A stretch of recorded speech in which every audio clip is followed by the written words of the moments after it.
দীর্ঘদিন বিস্কুট ও অন্যান্য খাবার খেয়েই চলেছেন, তাও আবার ধারে। আর এত বেশি ও খেয়েছে খাবার তার দোকান থেকে, সে খাবারের দাম হিসাব করলে বহু টাকার খাবার।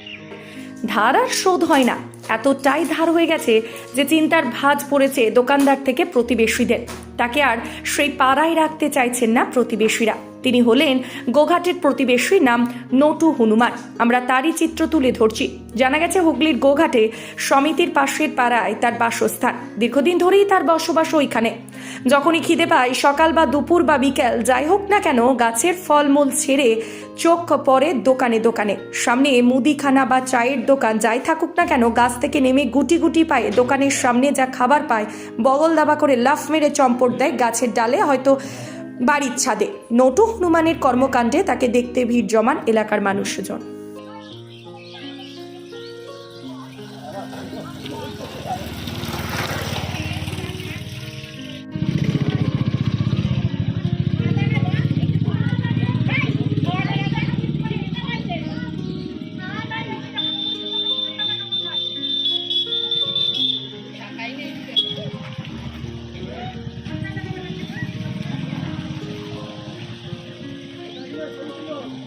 ঘটনাটা ঘটেছে আমাদের ওইদিকে যে সমবায় সমিতি আছে, সমবায় সমিতির ওখানে যে অনেক দিন থেকে একটি হনুমান খুব অন্যায় অত্যাচার করছে।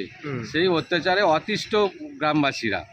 এত ওর শুধু তার দোকানে খাবার খেয়ে নেয়, এদিক ওদিকে ছুটে তার চালে বসে তার ফসল নষ্ট করে, প্রত্যেকেই অতিষ্ঠ। আর এত বেশি ও খেয়েছে খাবার তার দোকান থেকে, সে খাবারের দাম হিসাব করলে বহু টাকার খাবার। একটা দোকান থেকে চায়ের দোকান থেকে ওই বিস্কুটের প্যাকেটটা নিয়ে আর চলে এসছে। হনুমানে খাচ্ছে, হনুমানে খাচ্ছে, তাই এত ভিড়। তাই এত দিন। কোথায় এটা? এটা গোঘাট, জায়গাটার নাম? হ্যাঁ, গোঘাট সমিতি অফিসের সামনে। আপনার নাম? আমার নাম স্বপন ঘোষ।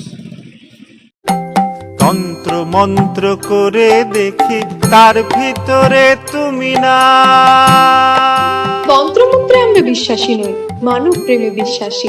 মানবতার বীজ বপনে 24 থেকে 28 জানুয়ারি আমরা আয়োজন করেছি আন্তর্জাতিক গোসাই পরবের। পঞ্চম বর্ষে তিঘুরির মাঠে পরবে থাকছে এদেশের পাশাপাশি বাংলাদেশ, রাশিয়া, জাপান সহ বহু দেশের বাউল পুকিরা।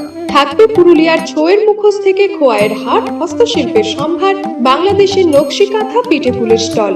মানুষের মধ্যে ঈশ্বরের অস্তিত্ব খুঁজতে সামিল হন আমাদের সকলের উৎসবে।